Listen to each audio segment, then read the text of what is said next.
lebih baiknya baca. dibaca aja.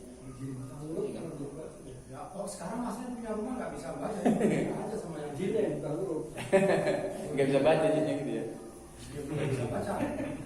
Kita lanjutkan. Apa tadi? Kemudian zikir yang lain apa, misalnya membaca 2 ayat terakhir surah Al-Baqarah. 2 ayat terakhir surah Al-Baqarah, apa itu ayatnya, Pak? Dari situ ya. Dan itu ada dalam kitab Yasinan itu kan ada. Itu memang kalau kita perhatikan susunan, termasuk susunan kitab-kitab Yasin itu termasuk itu adalah ayat-ayat ruqyah itu ya. Ayat-ayat ruqyah. Yang di awal itu kita membaca Yasin itu tiap malam Jumat itu untuk meruqyah juga itu. Karena zaman dulu kan keyakinannya kuat dengan apa ya? Dengan mistik, dengan apa gitu. Jangankan orang biasa, ustadz pun bisa ditembus sama orang tua, diembat sama orang tua. Gitu. Bisa ustadz itu nanti bunting ustadz itu kan. Bisa hamil ustadz. Luar biasa. Apalagi kalau hasad, iri dan dengki, apalagi kalau bisnisnya terganggu di kampung itu kan. Misalnya dialah yang menjual minuman keras di kampung itu. Begitu ada ustadz itu mendakwakan enggak boleh minuman, apa yang terjadi? Enggak laku lah minuman kerasnya. Gara-gara siapa itu? Ustadz tuh. Gimana caranya? Pertama pakai jin lah. Gak mempan pakai jin, baru setan nyata manusia, preman. Begitu Ustadz itu naik kereta diam-diam pak. Itu yang terjadi. Oke lah. Itu tadi apa? Membaca 2 ayat terakhir surah Al-Baqarah. Kemudian bisa apa? Membaca surah Al-Ikhlas. Kemudian al-mu'awwidzatain seperti qul huwallahu ahad, qul a'udzu birabbil falaq, sama qul a'udzu birabbin nas. Itu dibaca, dan caranya bagaimana? Ditiupkan ke tangan lalu disapukan dari ujung rambut sampai kaki. Itu sebanyak 3 kali. Itu ruqyah mandiri. Apalagi kalau kita menghafal Al-Qur'an, dalam proses menghafal Quran, atau anak kita menghafal Quran. Ada anaknya yang lagi proses menghafal Quran? Enggak ada? Adalah. Atau di pesantren itu termasuk tipsnya itu adalah meruqyah, tiap hari diruqyah mandiri. Karena setan itu paling semangat menggoda orang-orang yang menghafal Al-Qur'an. Karena itu manfaatnya luar biasa bagi umat. Untuk itu dia harus tidur itu dengan begitu, diruqyah. Saya perhatikan itu seperti di pondok tahfiz Turki yang di Helvetia, itu kan 1 tahun 30 juz. Itu kan nasional itu. Yang di Helvetia. Apa namanya? Pesantren apa? Pokoknya itu dari Turki.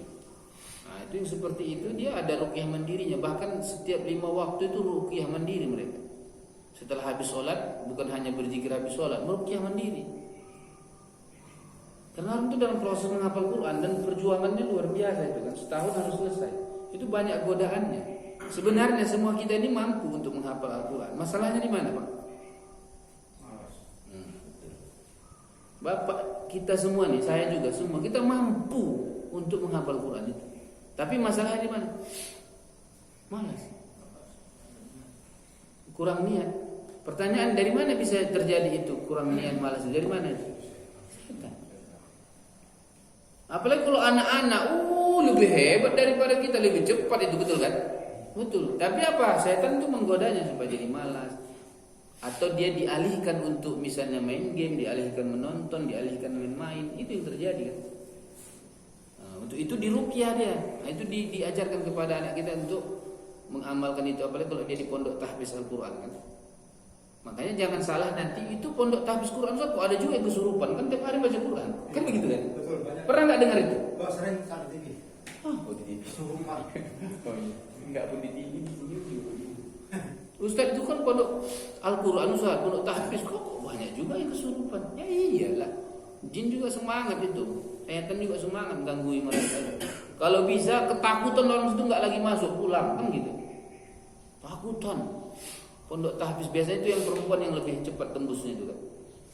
Ya, karena memang perasaannya lebih dominan sehingga ketakutannya lebih dominan juga. Kalau kita kan laki-laki kan secara fisik dan rohani pun kita kuat. Nah, jadi itu dibaca Dan diruqyah mandiri seperti itu. Kalau kita punya anak masih seperti itu, ya diapakan. Dan boleh juga kalau masih anak kita masih kecil, kita yang melakukan. Kita bacakan, kita sapukan. Nah, yang seperti itu. Itu juga sunnah hukumnya. Kita sapukan. Atau kalau ada bukan anak-anak saja, istri kita, paman kita, adik kita, atau siapapun dalam keadaan sakit, itu diruqyah seperti itu, Pak. Diruqyah. Misalnya kita punya istri sakit, ya dibacakan gitu, kalau mau tidurnya dibacakan, diruqyahkan, dia disapu gitu. Karena apa? Karena orang yang sakit itu ruhaninya lebih lemah dia itu. Betul tidak? Apalagi kalau dia tahu penyakitnya ini susah diobati, kemudian agak putus asa begitu, ya itu gangguan setan itu lebih banyak. Sehingga kalau kita tanya apa ilmu kesehatan itu, yang paling dominan membuat orang itu sembuh itu apa? Jasmani atau rohani? Rohani. Jadi kalau dia semangatnya tinggi, keyakinannya kepada Allah tinggi, itu hanya dengan bismillah pun bisa sembuh itu. Enggak mesti dengan obat. Itulah keyakinan tinggi, dan itulah yang dilakukan oleh para sahabat radhiyallahu anhum kan, dengan ayat surah Al-Fatihah aja sembuh. Orang kena gigit ular gitu kan, orang harus pakai suntik, harus dikeluarin baru sembuh. Ini enggak. Baca bismillah, sembuh. Bisa gitu ya. Itu apa? Ada keyakinan tinggi. Apalagi kalau enggak ada sebab lain, itu biasanya tawakalnya lebih tinggi. Betul tidak, Pak? Misalnya kita di tempat daerah terpencil gitu, nggak ada dokter, nggak ada bidan, nggak ada apa-apa. Oke. Ketika kita menemukan misalnya anak kita yang kita cintai, misalnya sakit, disengat ular, kan butuh perobatan itu ya. Ketika tidak ada yang lain kecuali itu, pasti beda itu. Saya yakin itu. Saya yakin 100% ketika dia baca itu berbeda kalau dia di kota. Betul tidak, Pak? Betul. Untuk itulah fasilitas-fasilitas yang ada ini, itulah yang membuat kadang-kadang kita tawakal kita berkurang kepada Allah. Misalnya dengan adanya Google Map, sudah kalau kita melakukan perjalanan udah nggak usah takut tersesat. Kenapa? Ada Google Map gitu ya. Padahal kalau nggak ada itu, jadi dia doanya pun lebih banyak biasanya. Nah, itu tadi dia bisa juga mengurangi apa itu kan. Nah, untuk itu kondisi itu sangat mempengaruhi. Kondisi keadaan itu mempengaruhi kita. Ya. Apalagi kalau misalnya kita ke kampung orang nih Pak. Apalagi kalau yang ada yang dakwah kafilah itu kan, yang kita nggak kenal satupun orang di kampung tuh, kemudian kita menginap di malam itu, ya ini kan berbeda lah kalau kita tidur di sana dengan di rumah kita kan beda. Kalau di rumah kita mungkin nggak ada teringat untuk baca-baca apa-apa, ya masuk buat tidur gitu kan. Lapang dunia ini, karena merasa aman setiap hari. Tapi begitu kita pindah ke kampung orang, tidur kampung orang, apalagi lampu pun tak ada, senyap gitu ya. Di belakang itu masih hutan,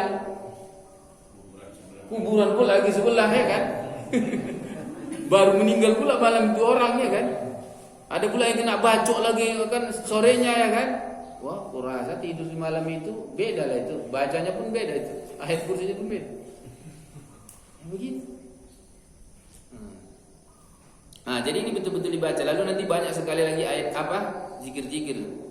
Seperti misalnya bismika Allahumma amutu wa ahya dan seterusnya. Ada zikir subhanallah. Seperti kita mau setelah sholat ya, ada tasbih, ada tahmid, ada takbir, itu dibaca.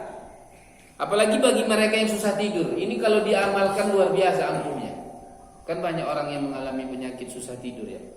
Itu bisa dikarenakan masalah secara ruhani atau memang karena fisiknya yang bermasalah.